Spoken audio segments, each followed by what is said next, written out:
peace and stop the fighting. One love, one unity, got to break the bondage. No more borders around me, no more mental slavery. Bob Marley said it best, stand together and feel alright. But if we fight, let it be for justice. And if we war, let it be for justice. At all costs, let it be for justice. Do what is right, let it be for justice. Let it be for justice. Let it be for justice. No matter what it costs, let it be for justice. Let it be for justice. Inequity, disparities, and violence, oppression, racism. No, I won't be silent. No more barriers for we. We will thrive, prosperity. Marcus Garvey said it best. None but ourselves can free your minds. But if we fight, let it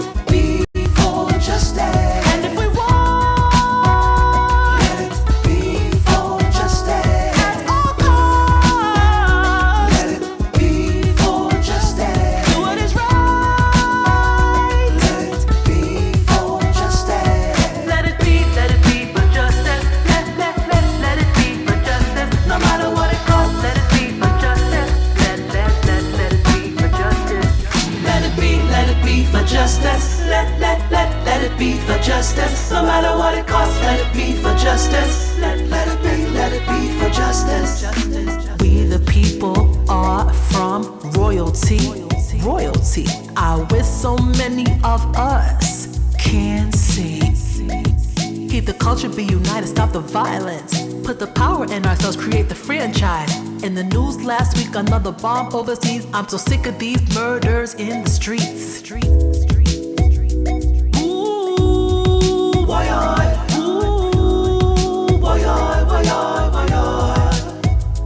But if we fight, let it be for justice. And if we war, let it be for justice. At all costs, let it be for justice. Do what is right, let it be for justice. Let it be for justice.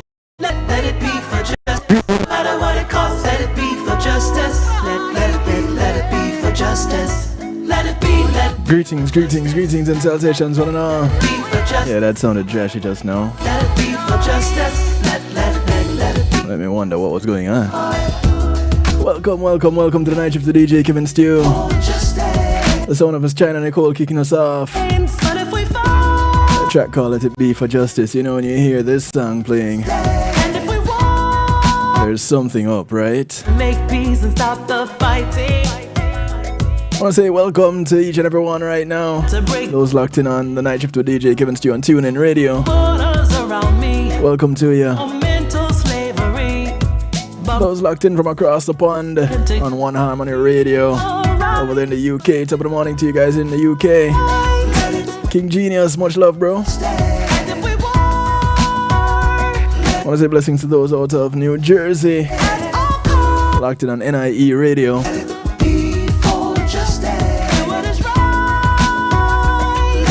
Much love to those out of New York. Let it be for justice. Those locked in at the home of this lady right here, Island Worldwide. Exhibiting the power of music. Let it be. Much love, China Nicole. Inequity, Gary, blessings to you.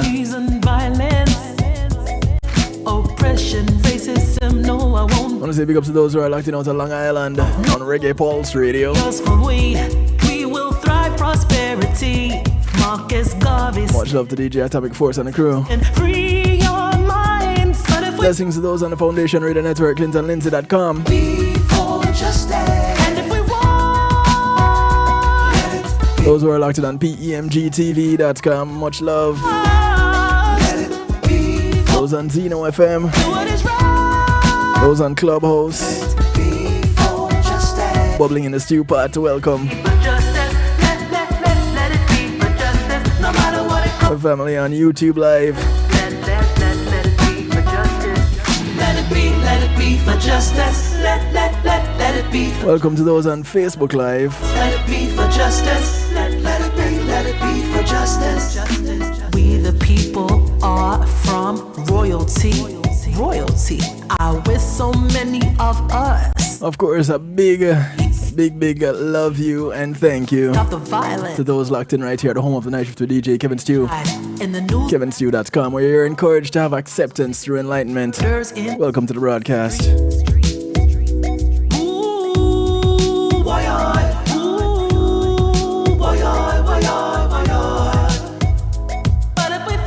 I want to say thank you to my segment sponsors. Multimedia Group and Being in a Moment is priceless. Go ahead and give them a call. They can do everything you see here on KevinStew.com and more. They'll take care of your videos, your photos, your streaming, your ads. Let it be, let it be. You have a website you want to host. Let it be. They can host yours too. They host mine. Us to make peace and stop the fighting. They can broadcast your event for you live on a secure platform, whether yours or theirs.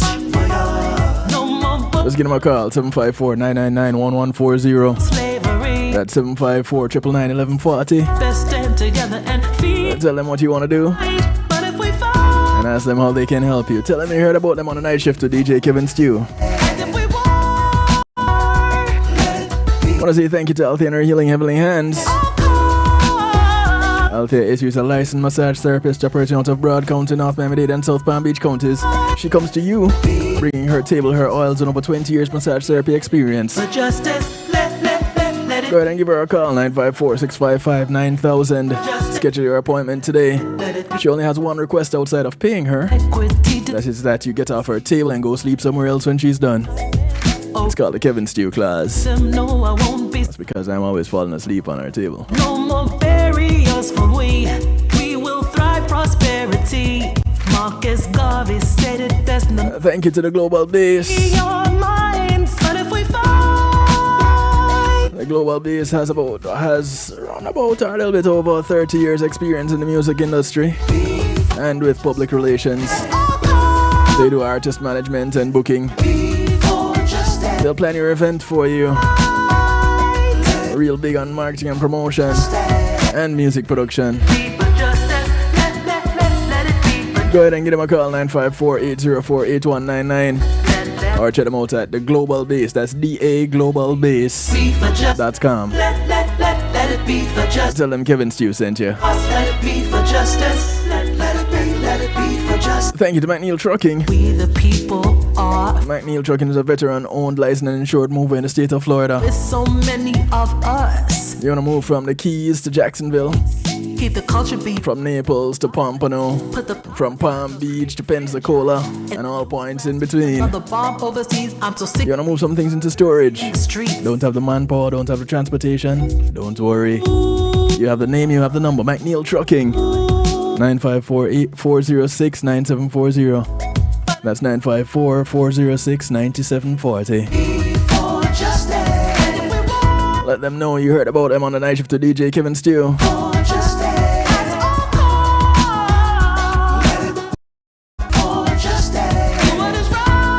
A few pieces of housekeeping before we get into talking with our guest for the evening. Let it be for justice. No matter what it costs, let it be for justice. Let it be for justice. Let it be, let it be. I want to remind you about the 783.90 challenge. Justice, no matter what it costs, let it be for justice. Let it be for justice. It's a way for us to all save some money throughout the year.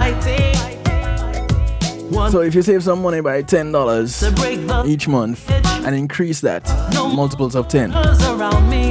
So multiply the month that you're in by 10, and that's the amount you should save for that month. Now that we're in March, we're looking to save $30 this month. By the end of the year, when you put in that $120, yeah, it may be a stretch for the month. But at the end of it all, you'd have saved $780. Or you can do half of that, $5 each month, and multiples of 5.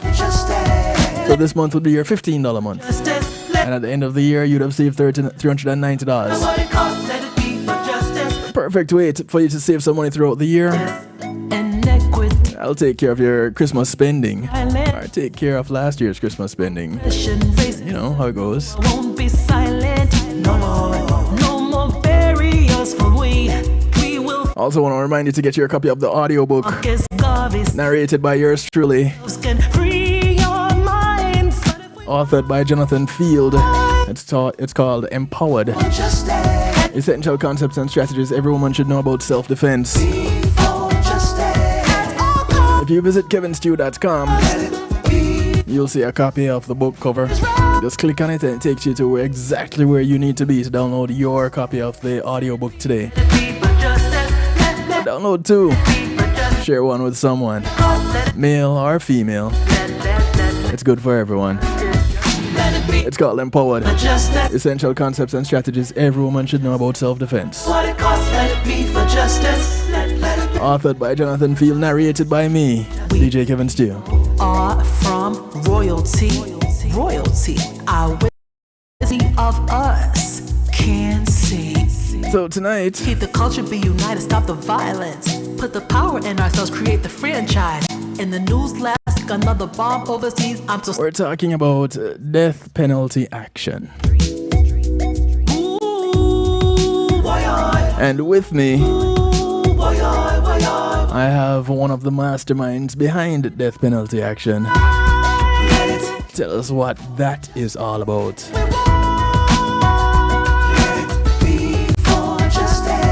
So inviting you to call a friend, tell a friend, friends of your friends, friends of your enemies, enemies of your friends, and your enemies too, because the information tonight, that will be good for everybody. So call them all up, get them involved. You know, you might think, hey, this has nothing to do with me. Listen, it has something to do with all of us, because you never know, you might be accused one day, and charges might require the death penalty. You know, there have been people who have been wrongfully incarcerated. You've heard me talk about them from time to time. You've heard me interview some of them, whether they're in prison currently or they're now out or fighting to clear their names. These people exist, and they exist as part of our community. And tonight we have someone who is very much on the front line in the fight.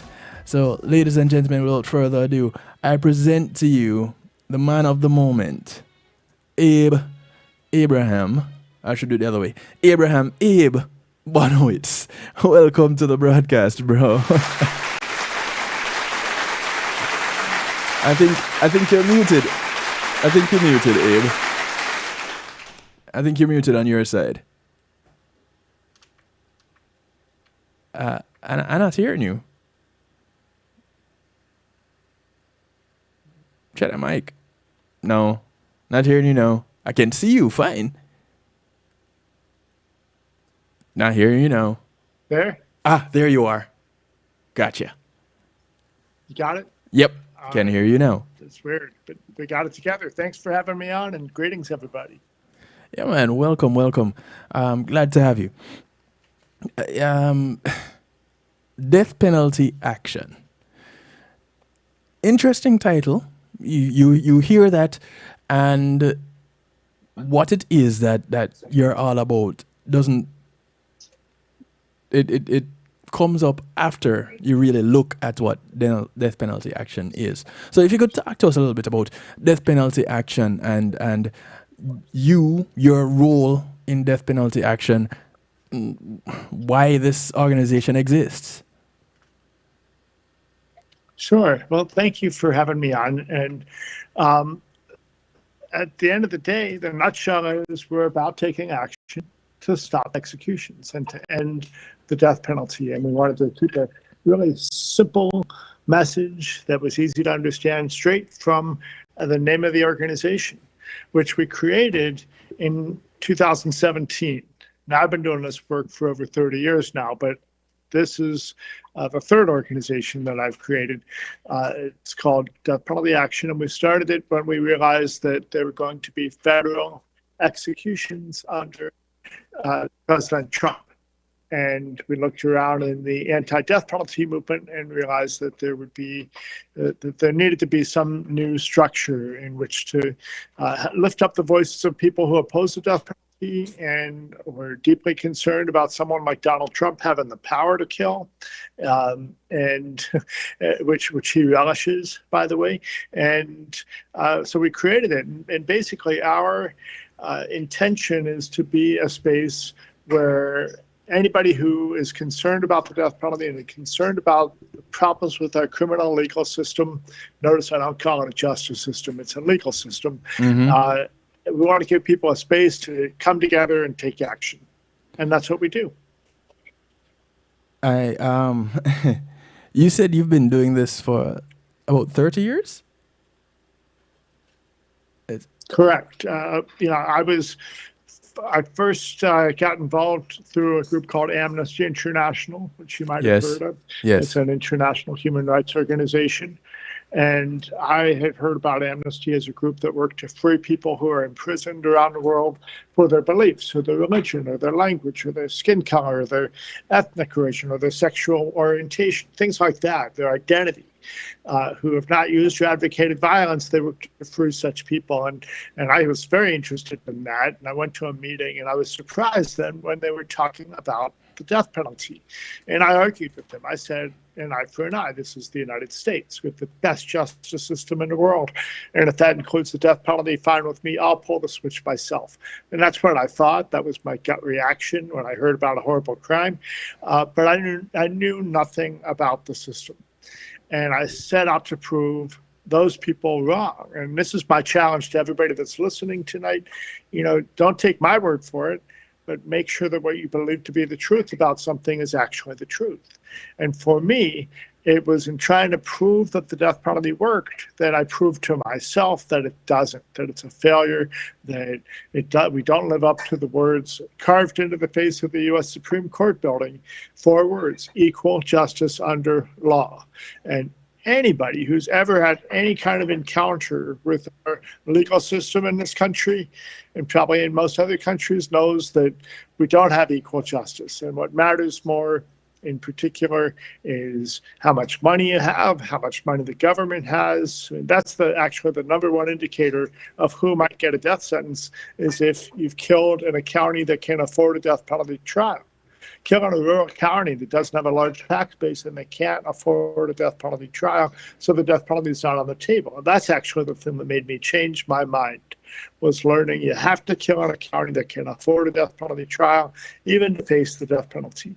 And with rare exceptions to that, we do have a federal death penalty, rarely, very rarely used. And Delaware, when it did have a death penalty, only had 3 counties, so there was a statewide thing. But otherwise, literally, kill in a rural county, you can't get the death penalty because they can't afford it. And to me, that just made no sense. I felt like, if we're going to have a death penalty, we should kill all the murderers.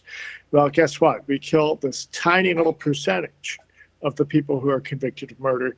Fewer than 1% of those who could be sentenced to death actually get a death sentence and stay on death row to the point of execution.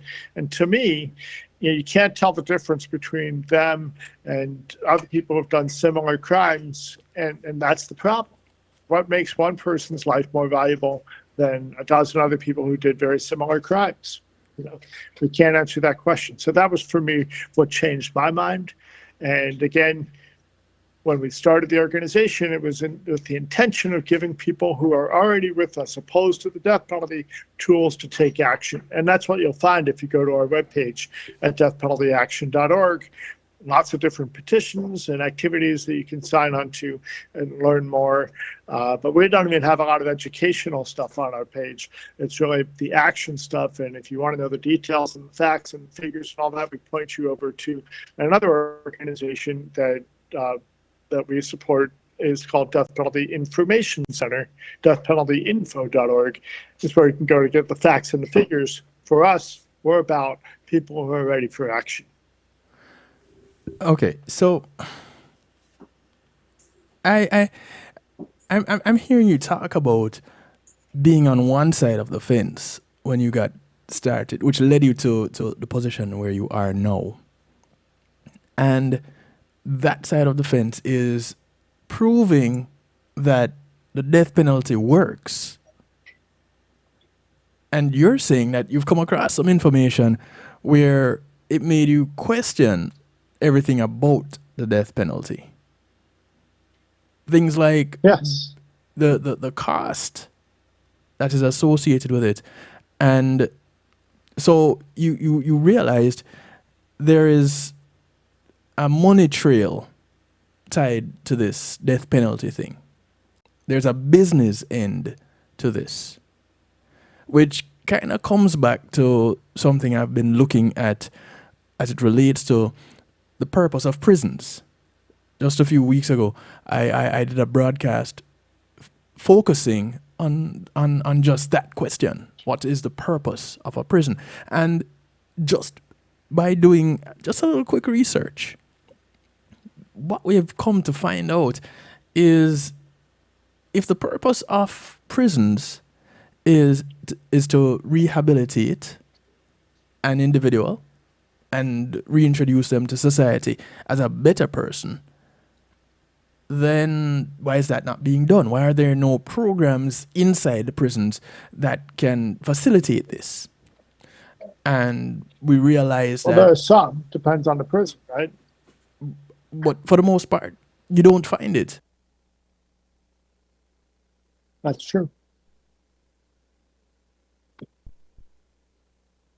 And so here we are in a situation where you have more questions than answers.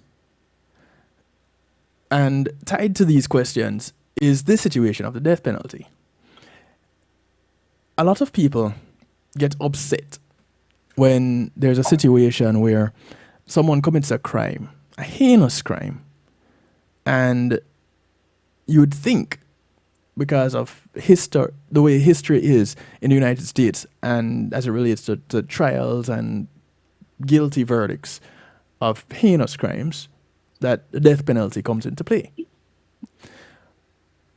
Outside of the fact that just generally people who are incarcerated tend to be more so of the disenfranchised, and I choose to use disenfranchised over the minority because there is what is called your trailer trash, quote unquote, a class of people that is created by what?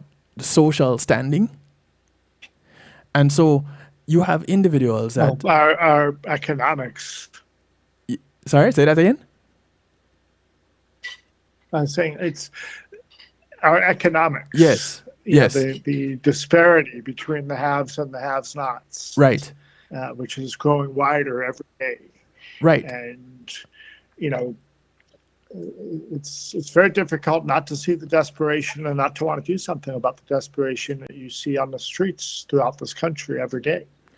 Right. So the individuals that fall into this lower category, this disenfranchised category, a lot of people of color, a lot of people who have migrated here to United States trying to look for a better life, and a lot of people born and raised here.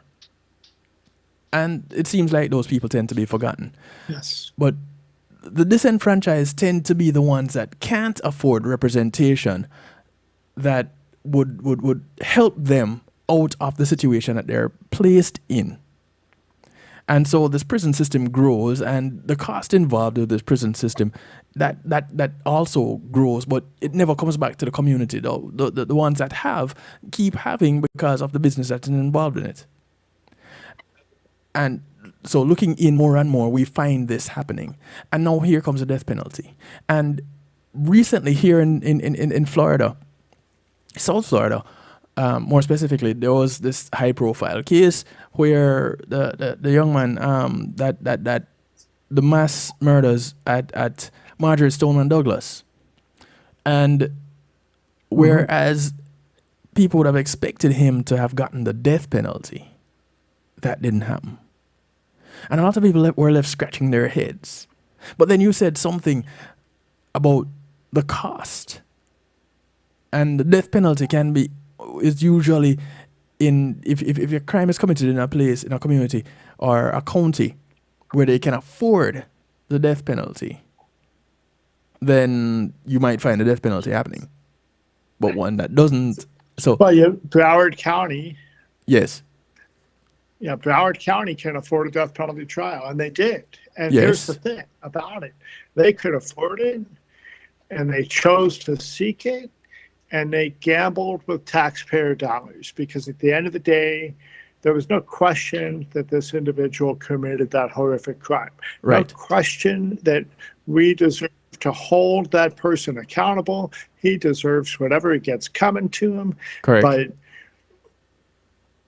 we are what he's going to end up with is death, and what he got was death in prison, not death by execution, but death by incarceration. Okay, but in trying for death by execution, the prosecutors wasted probably over $1 million just from the trial point. Okay, now had they gotten a death sentence, then it would keep going. And again, that's borne by the state taxpayers and the county taxpayers who pay the bill for all of that. And it's a roll of the dice all the way up until the point of execution. We had an execution last week in Florida, 2 weeks ago now. It was the 100th execution. 100 executions since Florida's first execution in 1979 under the current law. So the current death penalty era is since 1972, when all death penalty laws in the country were struck down by the Furman versus Georgia U.S. Supreme Court decision. Okay, and states that wanted to have a death penalty had to write new death penalty laws. Florida was the first. They had a special session of the legislature in November of 1972 to write the new law, and then they were the first to have an execution of somebody who was not volunteering. So, the new laws were upheld in 1976 under the Gregg decision. And then a man named Gary Gilmore in Utah volunteered. He said, I don't want to appeal. Go ahead and kill me. And he was executed in Utah by firing squad on January 17th, 1977 for his murder of Ben Bushnell and Max Jensen. And then the next execution was John Spinkovic in Florida on I think it was May 25th, 1979. And since then, they've had 99 more executions. And if the death penalty is what we have for victim families, and since 1979 we've executed 100 people, then there are many thousands of murders that have happened in Florida that have not been met by an execution as retribution and as a response and as a so-called balm for the wounds of the victims' families. And what we're really saying to them when we say, hey, we've got the death penalty, we're going to use it, what we're saying to the victim families where we didn't get a death sentence is your loved one wasn't valuable enough. And we've actually had this conversation with different governors, specifically with Governor Jeb Bush back when I was the director of Floridians for Alternatives to the Death Penalty. Hopefully, we're going to see that film with Suzanne Bosler, and she and I went and confronted Jeb Bush and asked him not to use the death penalty to try to as a political tool, which is what it is. And in any case, you have. To bring it back to where you were talking about, Broward County, Fort Lauderdale, they had the money to roll the dice and gamble on whether or not they could get a death sentence. There was no question that this guy was going to get convicted guilty of the crime, that horrific crime.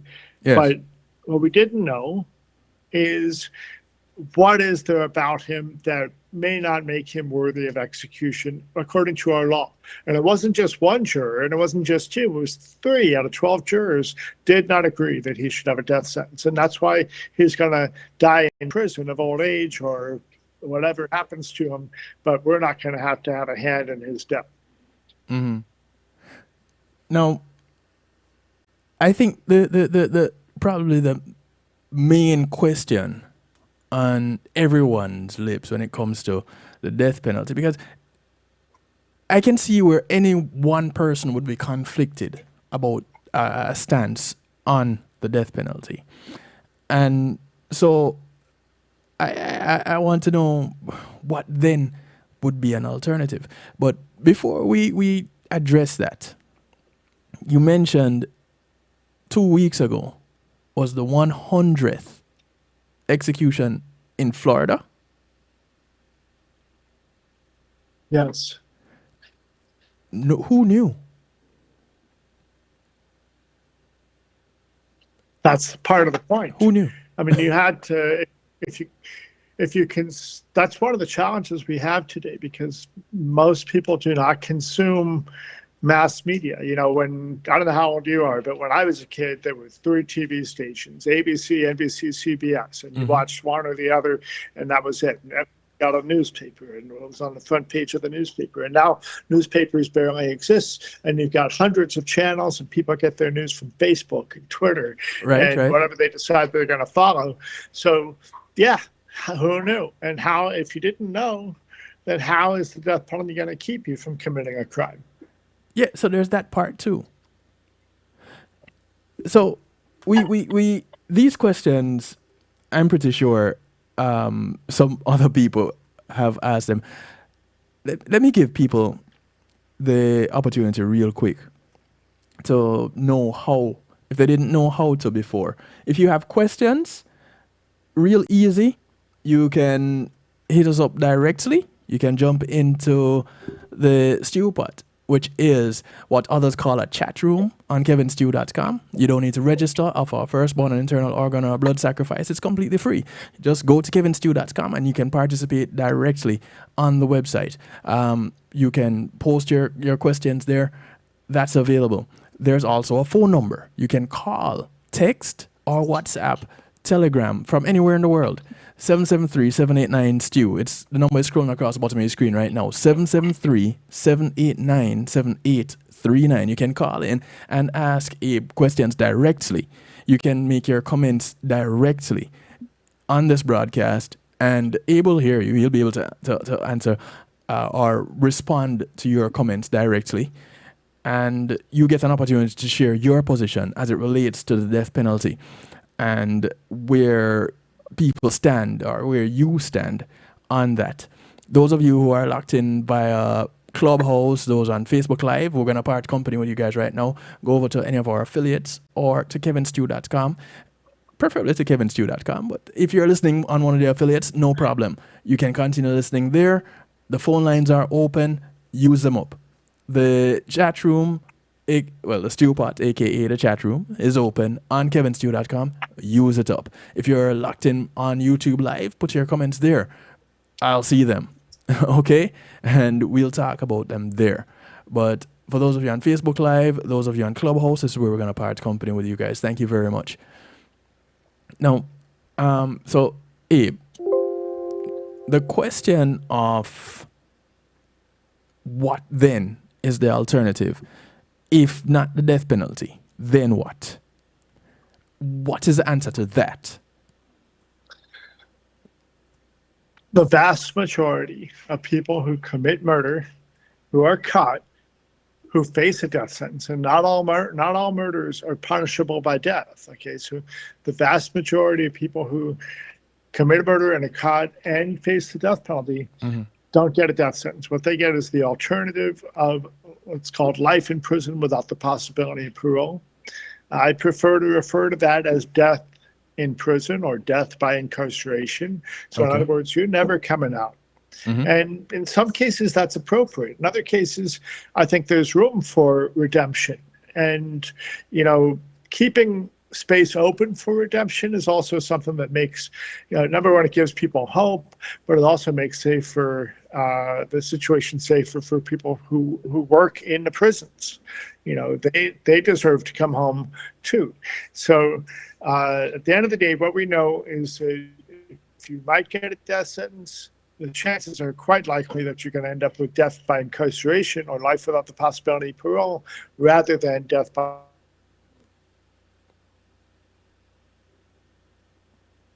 Oh, Abe? You just froze. I don't know what's going on your side. Can you hear me? Abe froze. And Wow. Okay. He and I were talking a little bit earlier, and so I know that he was moved. Oh, yeah, so you're back. There we are. Okay, I'm back. cool. Welcome back. Sorry about that. Something happened with the internet here. Okay, cool. But I'm back. Okay, cool. So, yeah, you were saying about not everyone who have gotten the death penalty will die by the death penalty. It's more of a death by prison kind of a thing. So, yeah, well, not only that. Yes. Just to finish that thought, you're going to end up with death by incarceration. But even about half of all the people that get a death sentence, even those are overturned during the appeals process. And what people have to understand about appeals is that they're not about guilt or innocence. Appeals are about checking to make sure, did we cross all the T's? Did we dot all the I's? Did everything happen according to the time schedule that the court set? And it really doesn't matter, and especially right now, the way our courts are in Florida and in the United States at the federal level. One of the biggest pieces of damage that Donald Trump did to us was the justices that he's appointed to the U.S. Supreme Court. They don't even want to hear the merits of arguments that people are trying to make. They are dismissing cases, out of hand without even considering them. There's a man that was executed in Missouri last month who had witnesses say he was 2,000 miles away at the time of the murder. Okay, and he could not have that evidence introduced. There's the same week, there was a man who was executed. He was guilty of what he did, but it turned out this was a black man with a white victim in an all-white jury where the foreperson on the jury was outspokenly racist against him. That's just counter to the values of our country. And yet they wouldn't even consider that argument because it was just too late.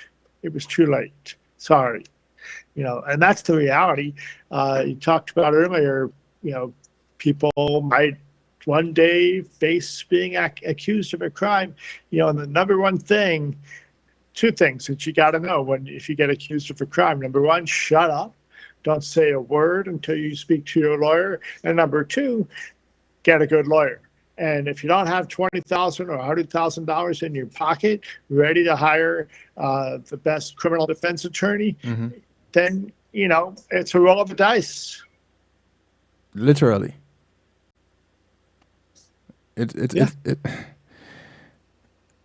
So, all right. You mentioned the people who work in the prison systems. And you'd think, wait a minute, what's the big deal? Most of us, when we hear about the death penalty and that someone was executed, we think of a few TV shows that we may have seen and how the death penalty is meted out by way of whatever. If it's lethal injection, if it's an older film, it's the firing squad. A not so old film, it may be the electric chair. How much so have you found there to be an issue as it relates to those who are working in these prison systems that have to take care of these, that their job is to make sure that this aspect of this incarceration is taking place? So here it is. They are now given the task to execute this person. If we look back at in medieval times, the executioner was this big dude with a big axe and a mask, a hood over his face, so nobody knew exactly who he was. I don't know if that was for his safety or so that people wouldn't recognize him when he was drowning his sorrows in the bar afterwards. I don't know. Well, I think it was more of a symbolic gesture of this person is acting on behalf of the state, and therefore they don't need to have a face, because Okay. with a public execution, you got to know who it is, but that's one of the things right now that people should be concerned about is the level of secrecy and states passing secrecy bills to protect the people doing the executions. Actually, what those are really about is to try to protect the companies that sell the states the drugs for lethal injection or the tools for execution, because companies don't want to be known for that, especially pharmaceutical companies. They want to be known for their healing contributions to the world, not for their killing contributions. So they want to keep it secret, because that's one of the reasons why suddenly there are several states right now that are introducing, like Idaho and Tennessee have bills running right now to try to bring the firing squad in as a possible method of execution. South Carolina brought that in a couple of years ago, and it's still tied up in the courts. Other states, Tennessee, what else? They're using the electric chair. They're also experimenting now with the gas chamber to snuff people out using nitrogen hypoxia. So just replacing the oxygen with nitrogen and snuffing people out. That's an experiment that is soon to happen in Alabama. In Arizona, they still have a gas chamber, and they use the same gas that the Nazis used in the death camps in World War II, Zyklon B, or cyanide. And the thing about that is in Arizona, you had to have been sentenced to death prior to 1992 in order to be able to choose to be killed in that way using cyanide gas. So we've got lots of different ways, and it's kind of funny when you hear these debates, because I've heard legislators say it myself. I've heard them say, well, we've got plenty of rope and bullets are cheap, and what about all the fentanyl and the evidence lockers? There's lots of ways, but here's the thing. For us, it's not about how we kill our prisoners, but it's that we allow government the power to kill prisoners when we can't trust government to fill the potholes and tax us fairly and to come up with a virus or a vaccine for a virus or any manner of things. The people that are most pro-death penalty also tend to be the most anti-government, and yet they're willing to trust government with the power to kill. It's astounding. Yeah. We don't tend to think things through in their entirety.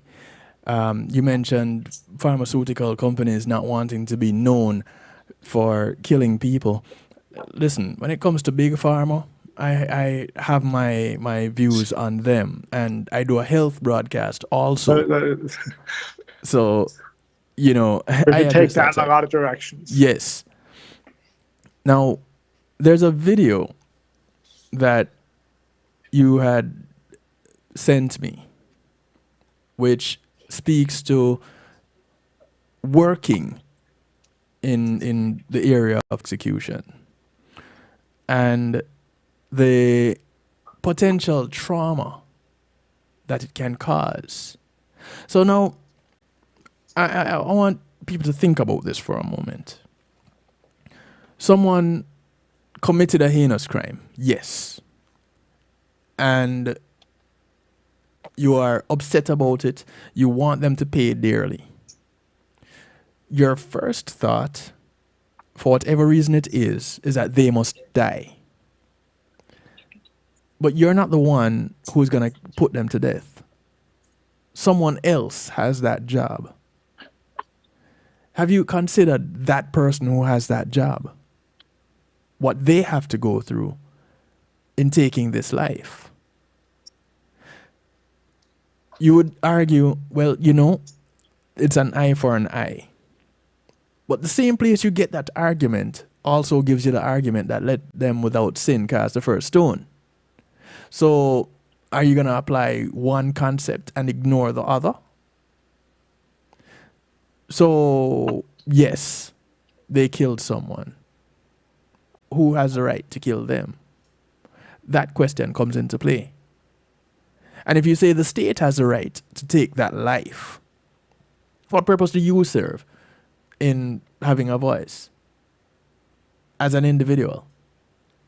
And why isn't it not the state and those who represent us in the state that are the ones doing that job? Why is someone else assigned to do it? So there are these other questions. Are they too busy running the state? What? Well, okay, then you should have better representation then if they're so busy. Right? You should be able to reach these people when you need them. And I'm not saying that all state representatives are unreachable. I know a few. I call them up every now and then. But come on. There are some questions that are left to be answered. And so, Abe, you had sent me this video, and I want to play it right now. And people, read the disclaimer. I'll let the disclaimer come up. For those of you who are listening on radio stations, I'll read that disclaimer to you when it comes up. But listen to what is happening. Those of you who are watching right here on kevinstew.com or on YouTube Live, you see what is happening. All right? Let me run this video for you guys. The following video contains graphic depictions of violence which viewers may find disturbing. People in this series, let me go back to it. I grew up because people in this series are describing their first-hand experience with the death penalty in the USA.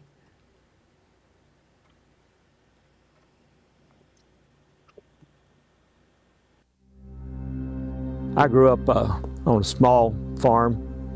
There was a lot of Bible reading in front of the fireplace in the evenings. An eye for an eye and a tooth for a tooth was often used not just as a quote from the Bible, but it was an expression that we should use and believe in. And I did. I grew up supporting the death penalty simply because I thought it was the right thing. That's what I was told. That's what I believed.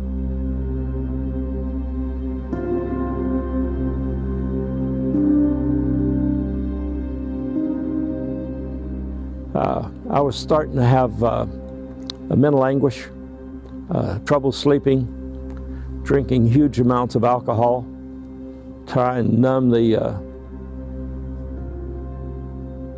stress. There was a point after I left Florida State Prison that these men would come and sit on the edge of my bed at night. I told my wife that I was being haunted by the men that I had actually helped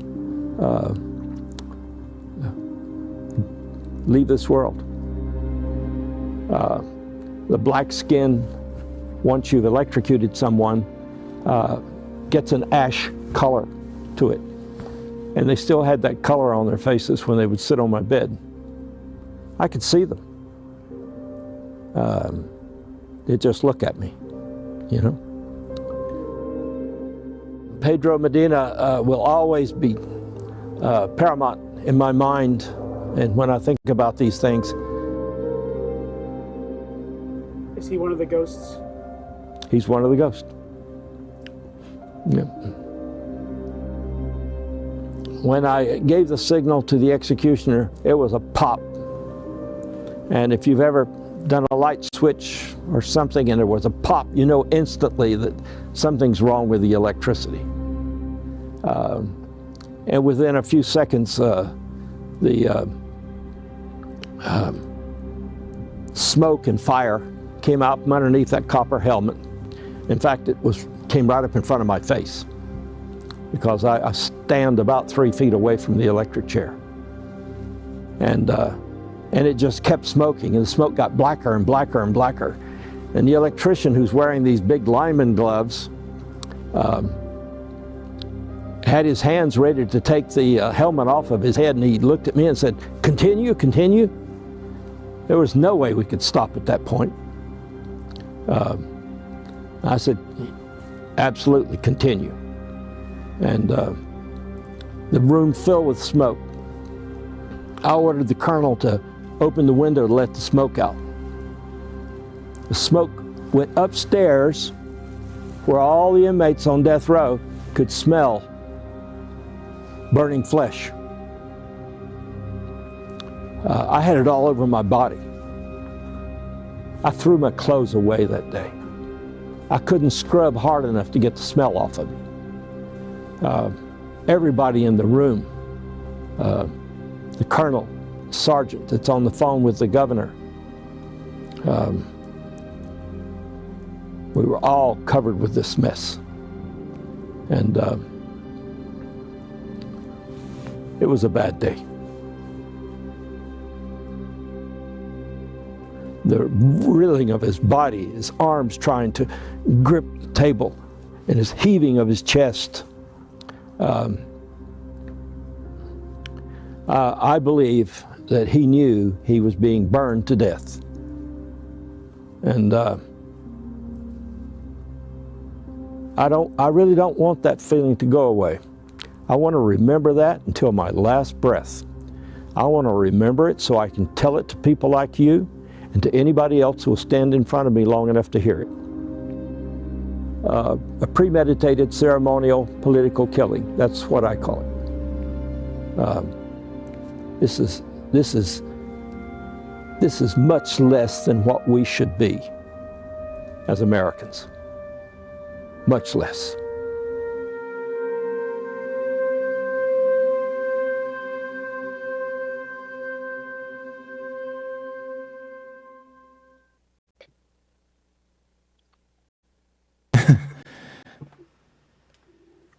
You have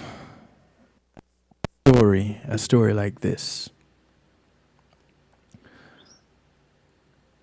People don't think about this side of what happens. As you have been traveling across the United States, as you have been speaking with individuals across the board,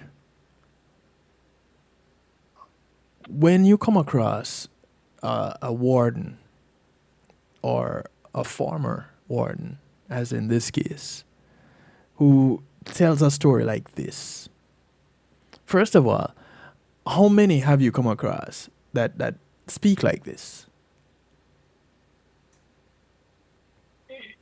You know, National Public Radio released a report about the trauma that is endured by people who carry out executions, yes, or who participate in them. Back in October, you can just Google NPR executioners and you'll come up with that. We have 5 just on our board of advisors. Ron McAndrew is a dear friend. When I was he carried out the last 3 electric chair executions in Florida, and then he ended up joining our organization. We've worked closely with Jeannie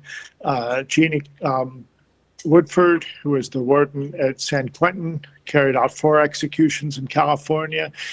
Terry Collins was the former head of the Department of Corrections in Ohio, carried out 33 executions, and then all these people joined our movement after they left that work. Frank Thompson set up the execution facilities in Oregon and carried out the only 2 executions in that state. Jerry Gibbons as a corrections officer, so he's the only one that I've worked closely with who is actually a corrections officer level person, not an executive, but the person who actually took the prisoner from the cell, put them onto the apparatus, and pushed the button himself. And for him, he did 62 executions as Virginia's executioner. A number of them were electric chair executions, and then they switched to lethal injection. And Jared talked about how it became much more personal when it moved to lethal injection, because some states have a machine, but in Virginia, they had the executioner was literally taking a syringe full of drugs, setting it up, and then pushing those drugs into the IV. And he felt deeply connected to the people that he executed in that way. And sadly, Jerry was one of the early deaths in the COVID campaign, but he was so notable that the New York Times, well, when he died, I was the person they called because I worked so closely with him. He was profiled by the BBC and the Washington Times and the New York Times. And the New York Times actually they profiled 5 people who were notable deaths among the many from COVID at Christmas time, that first year of the COVID pandemic. And Jerry Gibbons was one of those people. I'll send you a link to that, or you can find it on our webpage too. Okay. And they came and they interviewed me, spent 2 days with me telling that story for Jerry, because he and I had traveled to California and Arkansas and Indiana and around the country so that he could share his story. His goal was so that to try to reach other state workers, people working for the state whose job they didn't sign up to become executioners, but they found themselves doing that work. And what's hard to know is what it's going to feel like on the other side. I think Rod McAndrew in that video is, he's on the far end of being directly impacted and actually visited by the spirits of the people he killed, which is an amazing thing. Now, Ron McAndrew is not some lefty liberal. He is a Donald Trump supporter. He's got that MAGA hat, and I've been to his house, and you see the pictures of him with all the bushes. This is a guy who's a serious conservative Republican and was pro-death penalty and carried out the job, and it hurt him. It impacted him. And that's what he and others like him are trying to do, is help other workers that find themselves in that position realize you don't have to do this. And if you do it, you're taking on a lifelong burden. It's one thing when somebody's robbing a bank or something like that, and there's a gunfight, both sides are shooting each other, and somebody dies, and the prisoner dies, the accused dies. Or you're in war and you're fighting the enemy and you're shooting at each other. But here's the thing. When you capture a suspect or you capture the enemy and you disarm them, you're no longer allowed to hurt them. And it's not the same thing. Mm-hmm. And of course, we know that post-traumatic stress impacts soldiers. What different is it when you're taking a person who can't even fight or defend himself or herself and execute them? And what's really getting weird is that last year in 2022, we had 18 executions across this country. 5 of those people had to be wheeled into the death chamber in their wheelchairs. This is who we're killing. How can somebody in a wheelchair ever threat to the public, right? Yes. And yet that's the reality of our system right now. And we're asking state government workers to take on the burden of an unnecessary killing in the name of all of us, you, me, and everybody in the state that's a taxpayer or a citizen. And it comes back to that also, because you mentioned it at the beginning of the broadcast. There's a cost involved in all of this. And the people who are paying are us, the taxpayers. We're paying for this. Typically, when you pay for something, you want to either have use of it or get some kind of return, some kind of benefit. How do we benefit from this? Are we saying that we're removing this entity from our sphere because this is a scum of society that needs to be disposed of? Well, if that were the case, isn't that the purpose of the prison? So what more needs to happen? So, well, and not only that, look, there are people who commit awful crimes, and we deserve to be safe from them, and they deserve to be punished and held accountable. And actually, I would argue, and we've seen this a number of times, death by incarceration. So you throw away the key, you're going to die in prison, never coming out. That's a worse punishment than execution. Execution is a liberation in so many ways. If your entire life has been living in a room the size of your bathroom, Yes. You know, when's the last time you walked on grass with bare feet, right? When's the last time you got to go and make love to your lover who was the person you wanted it to be, of the opposite sex? Yeah. When is the Yeah. last time you felt like you wanted to order takeout? You know, you wanted to order a pizza, and so you pick up the phone and you did. Well, if you're in prison, you know, unless you're like in the mafia and you've got all kinds of money in there, you cannot order Yeah. whatever food you want. You're eating crap, actually. So Yeah. Some of those simple pleasures, things that we take for granted. yes, that's punishment. You know, and you know, people think it's a country club in prison. It is absolutely not. There's also the argument of the people who have lost loved ones as a result of pretty much some of these heinous crimes. Victims, if you will. And from time to time, you come across some victims that may take the position of the death penalty action organization, where they're saying, hey, why are we killing this person? And people would look at them strangely and go, wait a minute. This person almost killed you, or this person killed someone for you. Don't you want them to pay? Talk to me about the people that you've come across that are like that, the victims who are advocating for the doing away of the death penalty. Well, first, I want to make sure that people understand that I actually consider myself to be a victims' rights activist. By getting rid of the death penalty, we stop the lie that this tiny percentage of victim family members get when they're going to seek a death sentence and win a death sentence. The idea that you'll feel better after we kill this guy, Yes, but put your healing process on hold for 2 or 3 decades. And when we get around to killing the guy, if we do, then you can begin your healing process. You know, so purely from a humanitarian perspective, you know, victim families, they want to know what happened to their loved one. They deserve to know that the right person has been caught and that person is being punished. But, you know, we're not the Taliban. We don't put the gun in the hands of the victim family members. We're not Iran.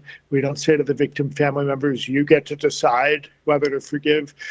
You know, but they will use victims' pain to try to soak this up. And what's most important to understand, again, with the tax dollars and all, is, you know, most victim services are adjunct to the prosecutor's office, meaning that if you're a good victim, you're going to go along with what the prosecutor wants. And if you're not a good victim, your victim services can dry up.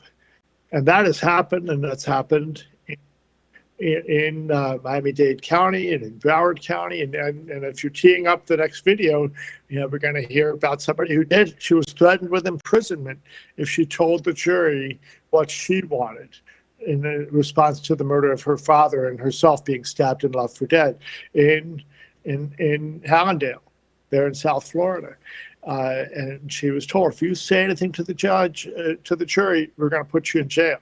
And she found a way to do it, to convey the wishes of herself and her father, not to be party to vengeance. You know, and that's the thing. Most people, God forbid, any of us have to have this experience. But if you do, again, the idea that the state's going to make it all better by killing somebody in a couple of decades, what if we were to take this money and put it into better services for victim families, like immediately? A lot of people need help just burying their loved one. yes, You know, people need counseling. People need support, especially if your family lost the breadwinner, the person that's paying all the bills, and they're murdered. What are you going to do when you're suddenly in foreclosure and you can't pay your credit card bills? because nobody's bringing in that income. And even if you did have your job, you're in a fog for weeks or months because you're still reeling from the unexpected violent death of your loved one. You know, we can do better for all victim family members, and we should. And again, part of this, another place where we have a serious disparity in government services. If your murder happened in a rural county where they don't have a lot of murders, the victim services in that county may not be very robust. Alternatively, if your murder happened, your loved one's murdered in a very populated county, like in South Florida, then, you know, it's get in line. You know, are they able to provide enough services? You know, how busy are they? I don't know. I'm much more familiar with how it works in Ohio and some other places. But at the end of the day, what we know is that there's always going to be that empty chair at the table when the family gathers for holidays, and no amount of killing is going to bring back our loved ones. That part, yes. So this idea that an execution is going to help, now often, and like we saw in Florida a couple of weeks ago, they come out and they say, oh, yes, I feel better now. This guy's dead. It's the end of our nightmare. But really, it's not. Because you go home and you've waited 20 or 30 years for this, and nothing has changed. Right. You know, I can't speak for victim family members myself. I'm not one, and I'm thankful for that. But let's show this video from Suzanne Bosler, ready for it, and let her speak to it. She's part of an organization called the Journey of Hope from Violence to Healing, which was led by murder victim family members who oppose the death penalty. Yeah, let me play that video right now.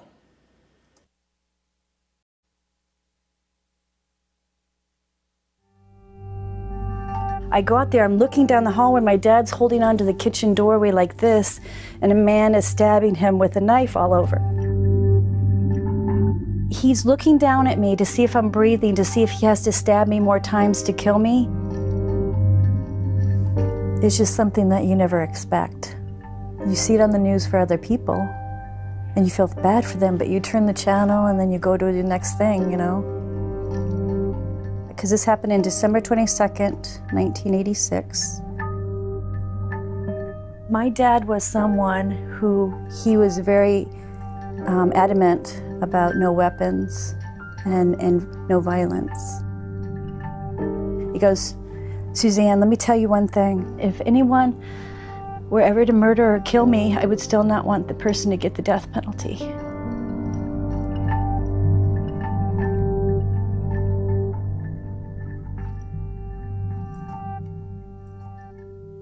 But I had to start thinking to myself, now what the hell do I do?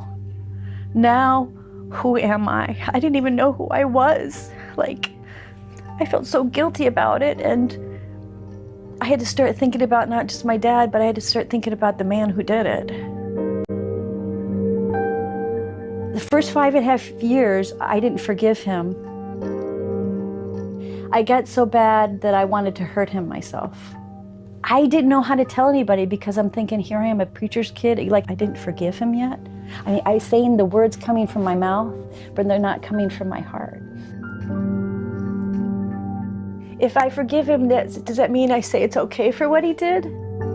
The forgiveness was not for him. The forgiveness was the present to myself. Because what I was doing is I was killing myself. I was aging myself. I was stressing myself out. I was making myself sick.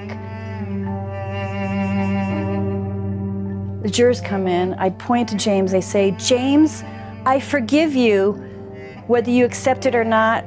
And it was the first moment that in those 5.5 years that I felt that I could fly. And after that moment, I felt stronger. I fought harder to get him life, not death. I always say to people, why kill people? Who kill people to show Americans that killing people is wrong? These people in prison, men and women, have daughters, cousins, mothers, aunts, uncles, grandparents, that when they're executed, we bring hundreds more victims into our system. Why are you killing these people when they need the chance in prison to see or be able to reconciliate or become a better person? If we don't give them the chance, then how are they going to do it? I would go to the grocery store with this, and you should see the reactions that I get. It's kind of like people are passing you, but they're kind of looking at the side, you know? And it's funny that here I just turned 60 years old a couple weeks ago, and here I am still crying at this age after this much time. But the good thing about it is that this is more of a cry of missing my father instead of being angry that he's gone. We can share with people how we went from here, anger, bitterness, to the place we're at right now is forgiving, loving, compassionate, and working for life.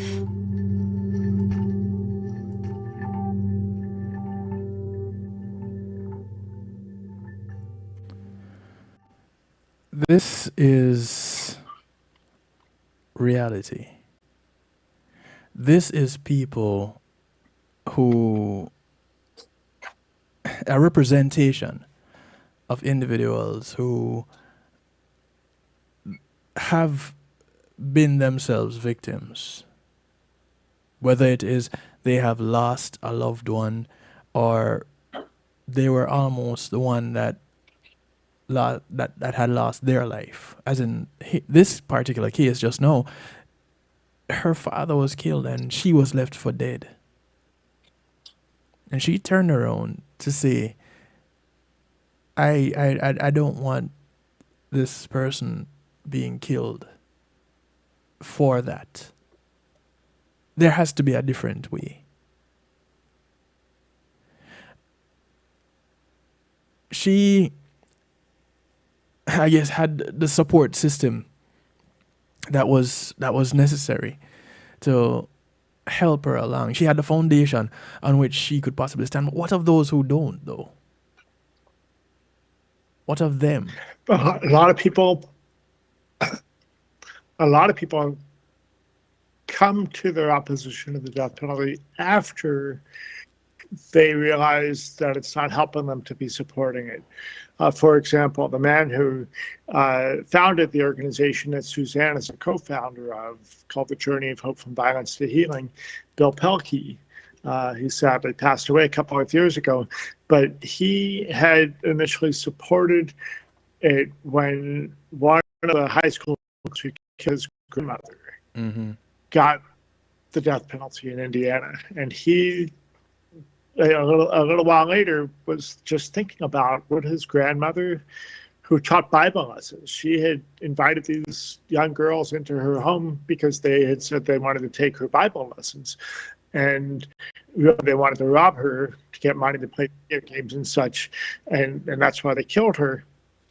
And he realized his grandmother would not have wanted a girl executed in her name, but he didn't have any compassion. He didn't have any forgiveness. So he prayed to God to give him that compassion and that forgiveness. And his prayer was answered, and he became a leading spokesperson for the healing power of forgiveness, and also for ending the death penalty, because it doesn't help victim families. Another good example is a man named Joe Byrne in Ohio. His wife was murdered, and they caught the guy that did it, and he waited 18 years and was a witness at the execution of the guy that killed his wife. And 3 days later, he had a mental breakdown because he had come to realize that all of the relief he expected to have from that execution, it didn't happen. His pain was just as much strong as before. Yeah. And then he came to realize this idea that, he had to wait all this time to begin a healing process. His greater anger was at the attorneys that took all the time in the legal process. But at the end of the day, he started speaking out with us opposed to the death penalty. Sadly, Joe has also passed away now. It's what happens when you've been doing this work for a long time, is people move on. Yes. But there's so many more. There's so that victim family members that either was never even an option for them, but where it was, they don't want that done in the memory of their loved ones. Yeah, because that's the other side of it. You know, the side where, again, we don't stop to really think about what these people are actually going through. And they're going through a lot.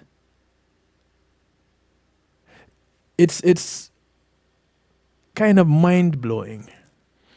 And I'm sure a lot of people are more conflicted when they stop to think about some of the things that they were born into as a thing. So many of us, I was born in the 70s. I'm 46 years old. So I came around and executions were happening. And so I learned that you commit certain types of crimes, you get caught, you're going to be executed. That's pretty much how I knew it to go. It wasn't until becoming an adult that I started learning other sides of this whole prison and execution thing. And for myself, I started asking certain questions. You know, the why. I have thought about people committing crimes against my family members. I can only think of one family member that was violently killed, and they said this was back when I was a child in Jamaica, and it was said, you know, they don't know how it happened. They just found his body, and that was it. But so there was no follow through. There was nobody to point a finger at. There was nobody to say, unsolved. You know, yeah, unsolved crime. We had to find it within ourselves to move on from that moment. Mm-hmm. No help coming our way. So you talk about victim services. In the Caribbean and other parts of the world, I'm pretty sure we have adopted some of the same prison concepts as it relates to incarceration and execution. And because it's all coming from basically the same Not place. execution. You said not execution? No, they're not using execution in the Caribbean. And they used to. I can tell you that. There used to be the guillotine. Right, but not the anymore. guillotine was a big thing. Hanging was a big thing in Jamaica. Yes, not anymore. And Yes, not anymore. Yeah, some of the same things coming down because it came from the same place. You know, colonialism and the works. The history lesson that doesn't often get taught. Executions are a legacy of lynching.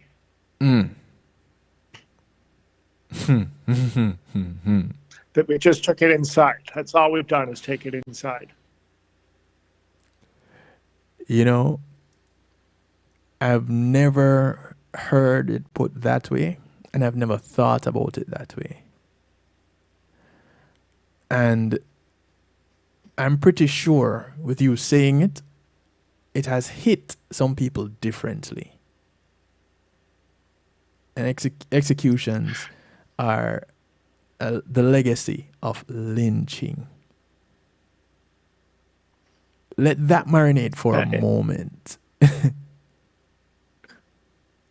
I invite you to go visit in Montgomery, Alabama, the Legacy Museum that was created by the Equal Justice Initiative, Brian Stevenson's group, which has this whole history of lynching in the United States. Yes. And you go through this museum. I was finally able to go see it just a few months ago when I was in Alabama around the problems with executions there. Were actually the last two executions in Alabama, they failed to complete it, and they sent them back to the prison cells alive after trying to execute them, which is a whole other thing. Anyway, I was up there in Alabama, and and you go through this exhibit, and you see all this history, and then you come to the now, and they have a whole section about the current death penalty in the United States and the incarceration system as a legacy of slavery, prisons and prison labor as a legacy of slavery. You know, that's if you haven't seen the film, the 13, I think it's called, about the 13th Amendment, you know, which prohibits slavery except for as part of the incarceration system. Yes. You know, whole other topic. We could do a whole show about that. But at the end of the day, lynchings are a legacy of slavery. And execution, the legacy of lynching. And so...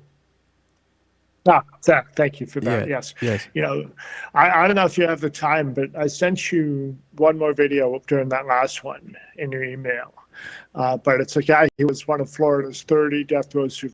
Just another 5 minutes if we have the time for that. But if not, people can watch these videos on our webpage at deathpenaltyaction.org. They're part of a series that we're doing called The People versus the Death Penalty. That's a profile on people who have these voices of experience, like I don't, and none of us want, but they do. Yes. So there's 4 of them. There's 2 who death row survivors, and then Suzanne Bosler, the victim family member, and Ron McAndrew, the warden. And we're actually, I'm in Texas right now, and we are filming more of those. We just filmed a history professor, but then also the mother of a person who's been executed. And tomorrow we're filming with the brother of a guy named Rodney Reed, who's innocent on death row and just waiting for the U.S. Supreme Court to decide whether we can kill him. We're going to talk to his brother and see what that's like. Roderick. So let me tell you something that you and I have not spoken about. Since 2019, I first started talking about wrongful incarceration. My first guest was a guy in Houston, Texas, that runs an organization called Miles of Freedom. His name is Richard Miles. And in 2019, he was one of CNN's top 10 heroes. And he was the very first person that I spoke with on wrongful incarceration. Later on that year, I got connected with, thanks to one of my affiliates out of Texas, I got connected with Donnie Walker is his name. I got connected with David Fisher, who since then till today has been championing the fight, not the Innocence Project. David Fisher, one individual, has been championing the cause on behalf of Rodney Reed for the cost of $1 when he was asked to set a fee. $1 is what he charged the family. And since I have been talking with him, and he's been doing it way before I had started talking with him in 2019. And you'll find on my website, throughout my archives, you'll find several discussions on the Rodney Reed case. And he's currently exposing judges, the judiciary in Texas, for their corruption. And even the illegal killing of Larry Swearingen, who was executed by the same judge that signed Rodney Reed's execution order. So Rodney Reed is one that you don't those even who need listen me here today. This is great. No, you are needed. You are needed because this is another aspect of the whole judiciary. When in Texas, it's a whole different animal, and I've come to learn that with speaking with different individuals. Oklahoma, quite similar. In Arizona, there is a guy over there who was wrongfully incarcerated also by the name of Daniel Gutierrez. Not Gutierrez, but Gutierrez with a B. And only two convictions in U.S. history have been voided. Both happened in Arizona, and his was the second. His name is Daniel Gutierrez. And he's still in the process of clearing his own name right now. So the whole wrongful incarceration and death penalty thing, they are married. I believe they are married. And so for me to address one and not the other would kind of be like an incomplete circle. And so we need to connect all the dots and all the various parts of it. We don't really talk about the whole execution part, death penalty part, because we are conditioned to believe that you do some heinous crime, mostly you kill, you should be killed. But again, I go back to where we started in saying, what about the other part? The person without sin casting that first stone. Yeah, you may not have literally killed someone, but you want to tell me that you live such a great life that you haven't done something that has pretty much caused an internal death in someone? You know, it could be just breaking someone's heart. Some people take that literally and die from it. So are you responsible? And if so, should you not be charged for murder? And then... Yeah, sorry, I didn't mean to interrupt. No, because all I was going to was, then you are now in a position to face the death penalty. What were you going to say? You made me think there's some states where there's legislation introduced now to have the death penalty as a punishment for either having an abortion or providing or helping to provide an abortion. It's never going to fly, but it's just this idea that, you know, the extremism that the death penalty might be used against people for ideological opposition is something that should not be allowed. And I don't mean to open the whole door to whole other life issue, which, you know, that's a whole other show. But the point is that it's a power play. It's more than anything else. It's a power play. It's a question of money. It's a question of race. It's a question of government overreach. You know, George Will, the conservative columnist, calls the death penalty just another failed government program.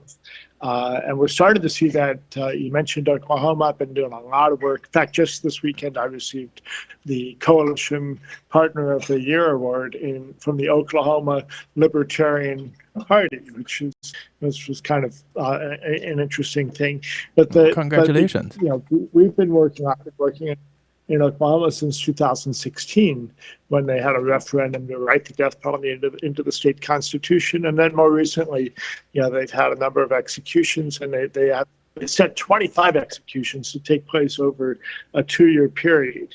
And just getting back to the whole question of the impact on corrections workers, after this last execution in Oklahoma, the Attorney General filed a motion, and it was accepted to stretch out those executions so that there's a couple of months between each one, and to put a halt to them, because, as he put it, the stress it was adding to corrections workers. And I was just in McAllister, Oklahoma, just 2 days ago, Sunday, beginning a process where we're opening this conversation to the town that hosts the prison where the executions take place, as a way to explore, what is the impact on prison workers and their families and their communities. And you would think you go to a prison town like that and they're going to be gung-ho for the death penalty, but actually the welcome that we had in this church was incredible. Just to have the conversation, people are thinking about that.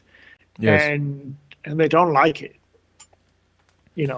So anyway, I'll just mention again, if you have time, I don't know how long we go, but there's one more video in your email if you want to look at that. I would like people to go to visit the death penalty action website, deathpenaltyaction.org, to see these videos. Yes, In fact, thank you. I want them to go there to see what some of the work that you've been doing, because we haven't touched on everything that is on that website. We've touched on some of the things that you have been doing personally, so that people can get an understanding of who Abe Bonowitz is, and this whole drive to having this platform there for people to get connected, to get involved. For people who start to think about the big picture, the complete picture, to ask questions. Now they can present their arguments, whether they're for it or they're against it. They know there's somewhere that they can go and see what it is that they're missing, if they're missing something, or to even present their own arguments. And I think something like that is important. So I want people to actually go to the website, deathpenaltyaction.org. Go there. Look at some of these videos. Check out the documentary series and watch it as it grows. Go ahead, Abe. Thank you. There's many different directions we could go with in this conversation. Are there any questions that have come in? I just see people just watching, and typically, I can tell you. I'm glad people are watching. Yeah, typically. I know that much of your audience is global, but you've got a lot of people in Florida, and I want to mention, I moved to Florida in 1998 to fight the referendum that year that was seeking to the Constitution there. That was issue 1, and ended up getting thrown out because of fraudulent ballot language. So then they fixed the ballot language and ran it again in 2000, and it passed, making Florida one of the states that have the death penalty in the state constitution.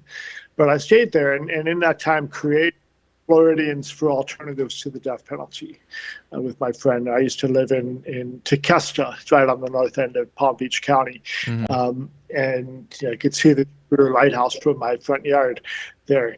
But what I want people to know is that there's an organization in Florida also, FADP, Floridians for Alternatives to the Death Penalty, FADP.org. And most states that have the death penalty actually have a state organization that you should be involved in if you live in that state. But in Florida right now, we have the response. You mentioned the shooting there at Marjorie Stoneman Douglas. Yes. One of the responses to that jury recommendation, 3 to 9, not to execute, was the governor's proposed legislation to reduce the number of jurors necessary for a death sentence down to as few as 8 out of 12.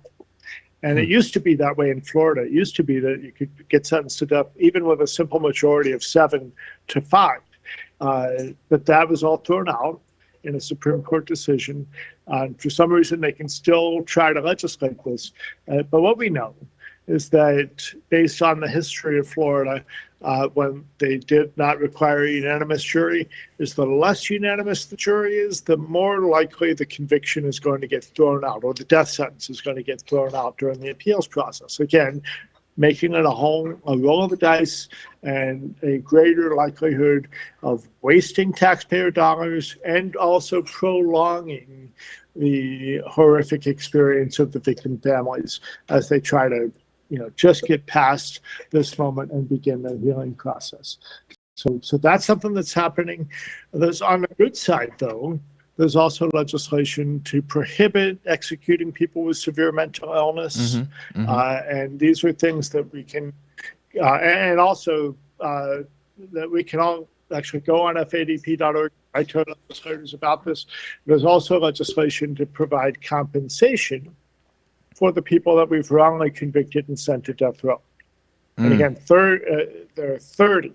Florida leads the nation in the whole country. Florida leads with the number of death row exonerees just from its state. And that's 30 people, 29 of whom were released after it was found that they were not guilty and their convictions were thrown out.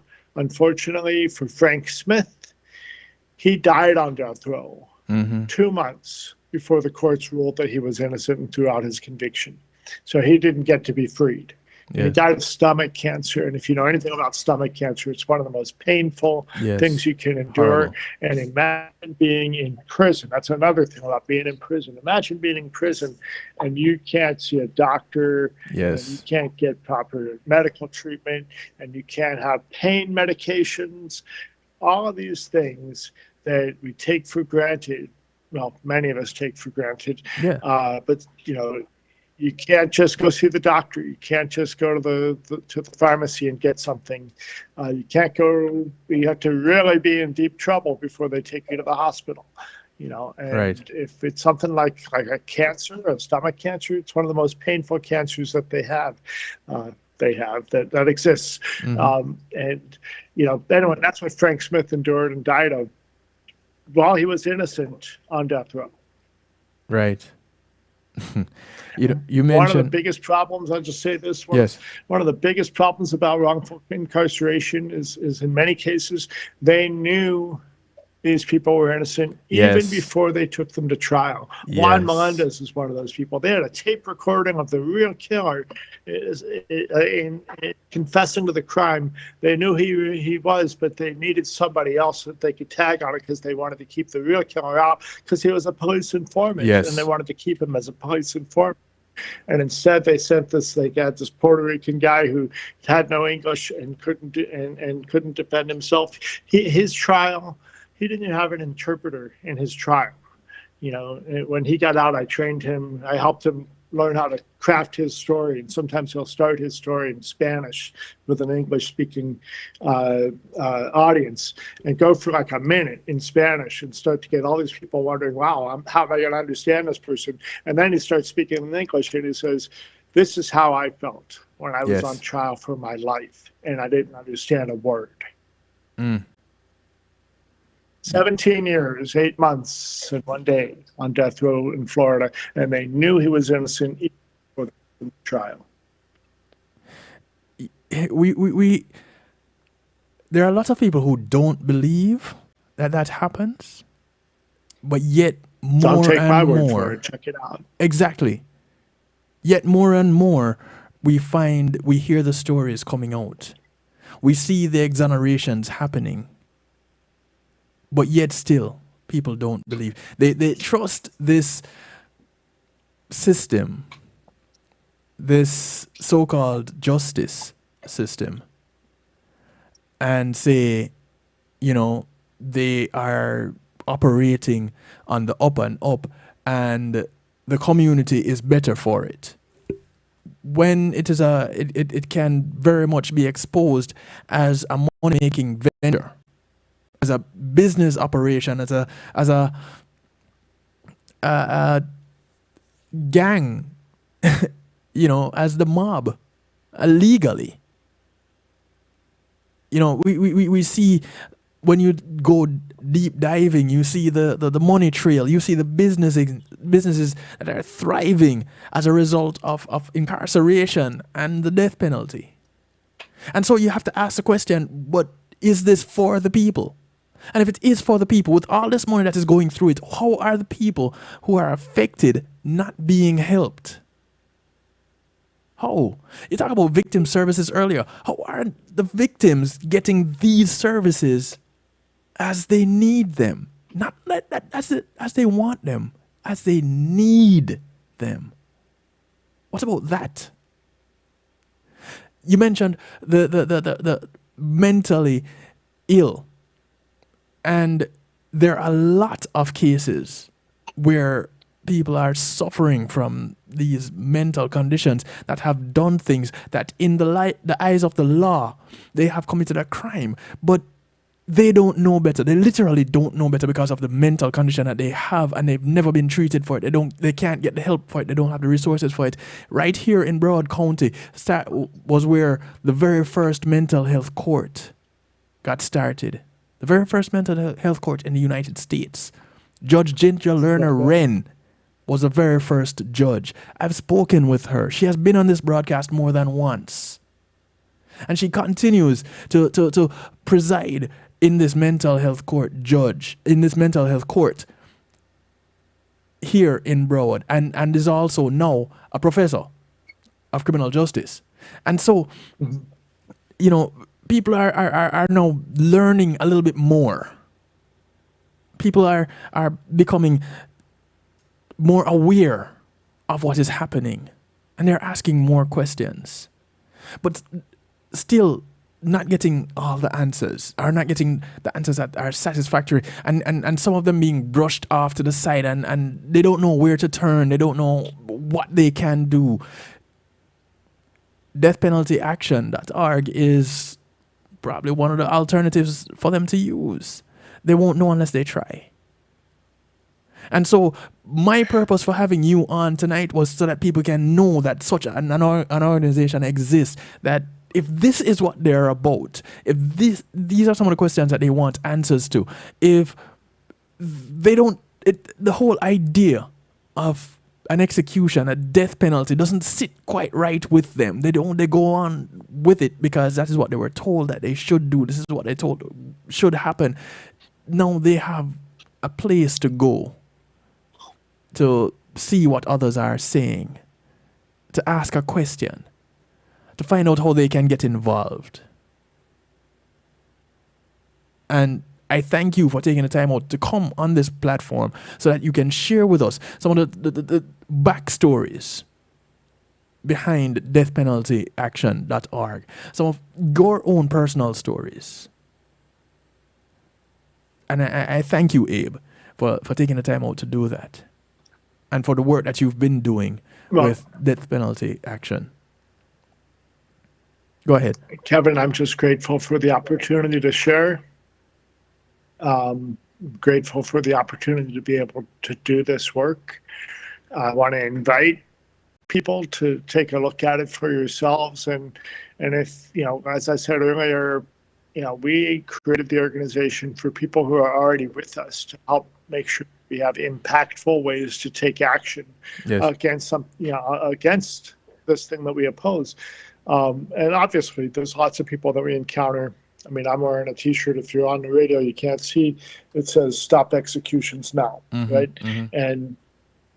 And I wear that because it gives people the opportunity to ask me questions, or even just to have a seed planted with them when they see it in the grocery store, or, you know, on the street or wherever. And the opportunity exists for people to just come and sign the petitions and make a donation if you can. We're really looking for people to do what works for them, to find a way to make a difference and be a part of it. But especially if you're looking for a way to help, and, you know, this is an issue that touches so few people, and at the same time, it touches all of us. Because, you know, Kevin, you said you were unaware that we had our 100th execution in Florida. Okay, very few people even know. And at the same time, we all have a hand in it. Every single one of us who is a citizen of Florida or a citizen in this country, the United States, you're part of it, unless you're saying, that's not who I am, and I think we need to stop it. So we need to contact our legislators, whether you're a citizen or not. If you live here, they represent you, and you have the right to contact them. We've got efforts on the federal death penalty. We've got efforts on the state death penalty, and we'll point you to the other states, to the state organizations. And just, by the way, I want to mention, because you raised it, the next 5 executions in the United States are all in Texas. There's also a guy with a date in Idaho. He's not going to get executed. They just gave him another date because they're trying to use that to spur their legislation currently in the Idaho legislature to bring in the firing squad. They can't kill this guy because they can't get the drug. It's kind of comical. But the next 5 executions that are expected to happen in this country are all in Texas. One is tomorrow night, Gary Green, who murdered his his daughter and his daughter's mother, his girlfriend, and I think she was his daughter. But either way, he murdered his family, and then he tried to kill himself, and he failed to kill himself. So now he's asking all of us to kill him. And he's not asking. He's not volunteering to be executed. But that's what's about to happen. That's tomorrow. Thursday night, we've got a guy named Arthur Brown who is scheduled to be killed, even though we now know that he's innocent. There's actually now DNA to be tested, but also just in the last 2 weeks, they've uncovered evidence hidden by the police that showed that somebody else did this crime. Yes. And he is likely to be executed. Maybe not. We'll find out. He's got a hearing tomorrow morning. But that's just this week. And then later on this month, another guy, Anibal Canales, is scheduled to be executed. He has an innocence claim. His murder, the murder he's convicted of, was carried out in prison, and yet there's not a single prison guard that says they saw him anywhere near where the murder happened that night or that day, whenever it was. Then in April, we have a guy, Andre Thomas, who murdered his family and then was arrested, and he gouged out his eye and ate it. His own eye. And then he gouged out his other eye. He blinded himself. He's this mentally ill. And we're going to try to execute him. We'll see what happens with that one. And finally, I was actually this is why I was just sitting down right when we started the broadcast, because I was out at an organizing meeting. I'm here in Dallas with the family of Ivan Cantu, who also has a very strong innocence claim. And it's a question, I'm sitting here with this guy's mother and his mother and her friends, and they're like looking at me like, what can you do to help us stop this? It's been decades, and now it's coming down to just weeks from now. They're going to execute this woman's son, and she's looking for help. And that's what we do. Yeah. We show up, we're going to create a campaign, and we're going to make sure people know that if this happens, that maybe we're executing an innocent person. I can't say for sure that he's innocent. You can look at all the facts in the case and come to either a conclusion about innocence or guilt, but the problem here is that we're moving forward when there's reasonable doubt. Yes. There's too much doubt. Yes. And yet we move forward. So, we could go on and on. I'm happy to come back and do some more with you. Yeah. We're in the middle of campaigns all over the country. Yeah, we're gonna need to chat again. As you talk about some of these cases, Julius Jones comes to mind, out of Oklahoma, and I had Julius. I was there outside the prison. You were there. When we got word that he was to be executed, you should have seen the prayers and the screams and the crying. I was there outside the prison there in McAllister when that happened, and Antoinette Jones, Joyce's sister, she'd be happy to come and talk to you also. She has. And Madeline, they're all friends. The night before ABC did their 2020 special, I had her on this broadcast. So she's been here. She's been here a few times. Jimmy has been on. She and Jimmy has been on. Their attorney has been on with them on this platform. That's another case that comes to mind with reasonable doubt. And there are so many others. But one thing I want people to understand, you mentioned nobody has to take your word for it. They can go and look at the information. They can look at the facts. When you look at a court transcript, let me say this as we wrap up. When you look at a court transcript, remember that is just a record of what transpired in the trial. That's not all the facts. In order for you to look at the facts, now you may have to require to request some documents, and you may have to do some deep diving. But the court transcript, if you read Rodney Reed's court transcript, you would say guilty as sin. Let's flick the switch right now. But when you look at the facts of the case, Now you start asking questions. And go ahead. You gotta give me another minute about that. Yeah. Roderick has become a dear friend, and Sandra, his mother, and Rodney's mother,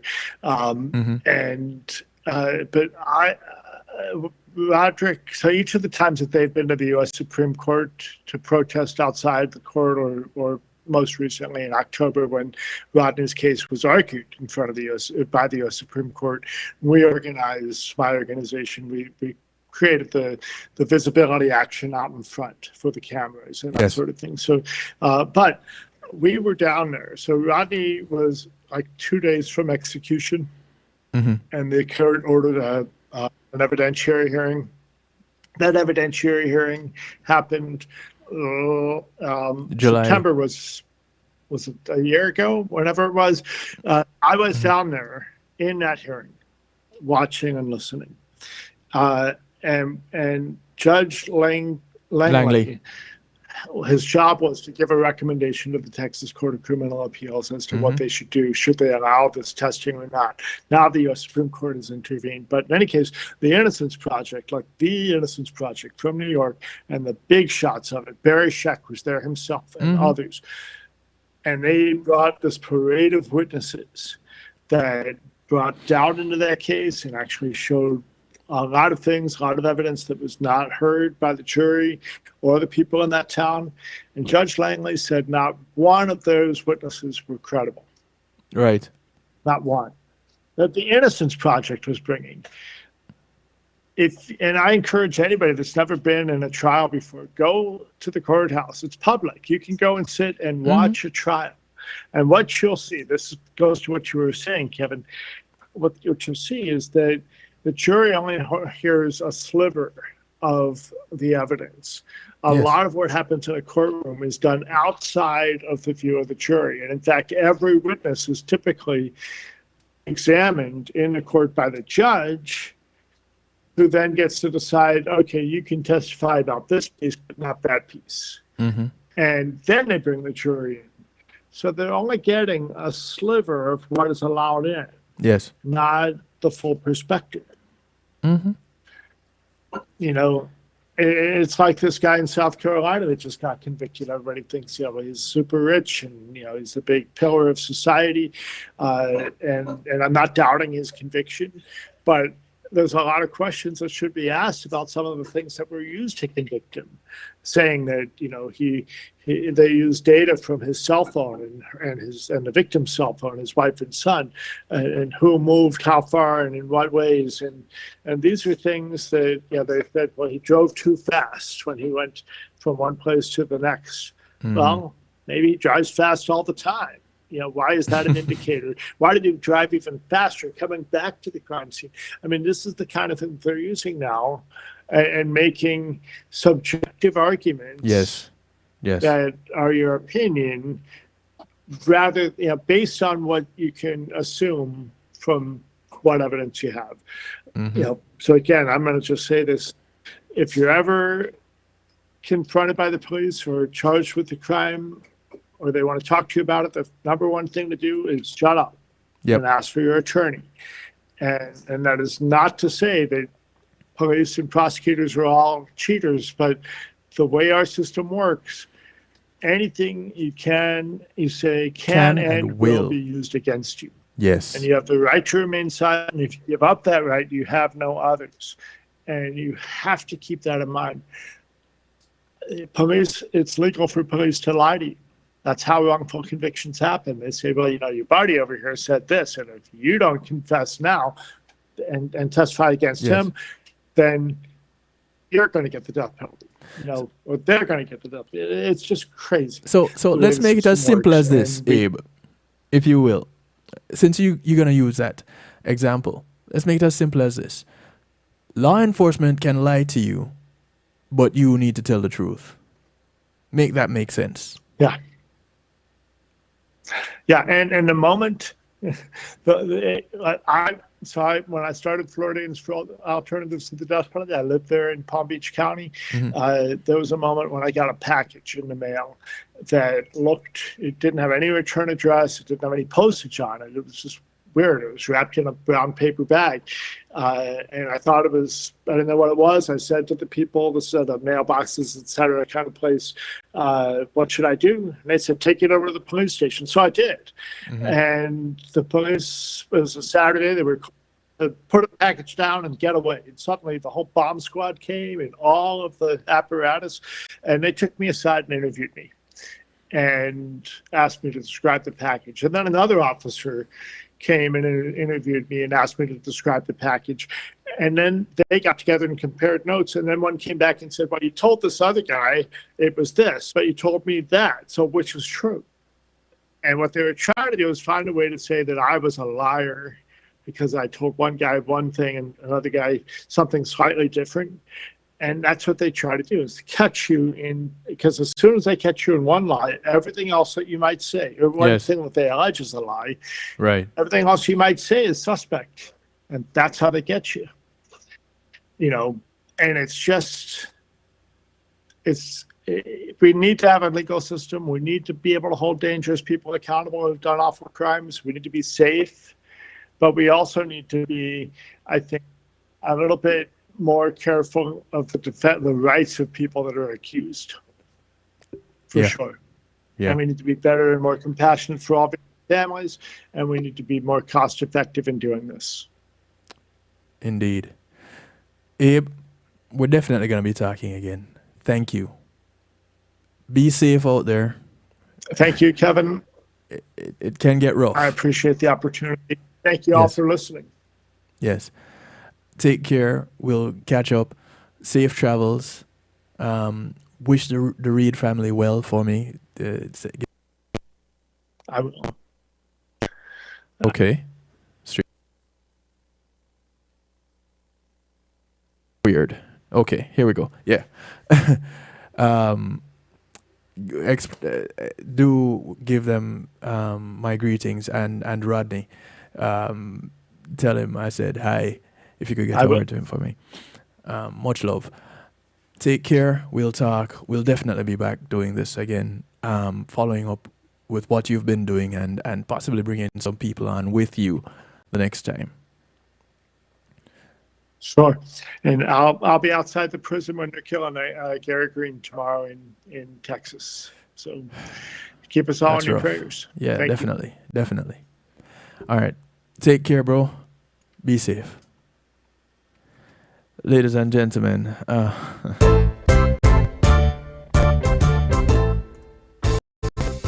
Abe Bonowitz, deathpenaltyaction.org. Yeah. This is where we part company tonight. I see them love. Nikki Blaze in the background. A track called Lost in Illusion. I want to thank you all for being the best part of this broadcast. And now they reside in the state of good morning, good afternoon, good day to you all. My race remains from right here in South Florida. I wish you all a good night. Sitting on the jail floors, my race fighting tonight. Reminding you all, look out for members of your community. From across your community is not just the development that you live in, but it spreads far and wide. So those that you pass on the bus, the plane, the boat, or the train, whether you walk, ride, or drive, these are members of your community. Do something good for one of them today, because you never know who's going to do something good for you tomorrow. My name is Kevin Stew. This is how I like to do it to you, for you, and with you. Right here, kevinstew.com. And affiliates. Thank you to the affiliates. Until we meet up again, be safe. Ask your questions. That's why they're there. Make the crying out for murder, hunger. Why can't we come together and help one another? It only takes but one to start a revolution. Yeah, it takes one to start a revolution. To the illusion. Be that one. Oh, I see them loud. And don't be lost in illusion. Don't be caught up. Lost, in a state. Until we do it again next week, we'll be live on Tuesday. remember the changes that have been in place for a little while until I finish this round of training that I'm on. We'll be live one night per week. This week it was Monday, next week it's Tuesday, the following week it's Wednesday, and we start all over again after that. I wanna tell you now. Catch me on Saturday, all being well, Reggae Global Radio on the Saturday Stew, 8 p.m. Eastern. Take care until then.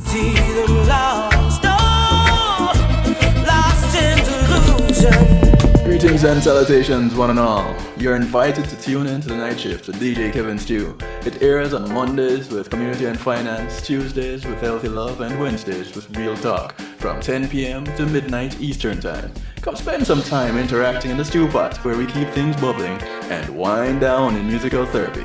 The Night Shift with DJ Kevin Stew is on kevinstew.com, where you're encouraged to have acceptance through enlightenment.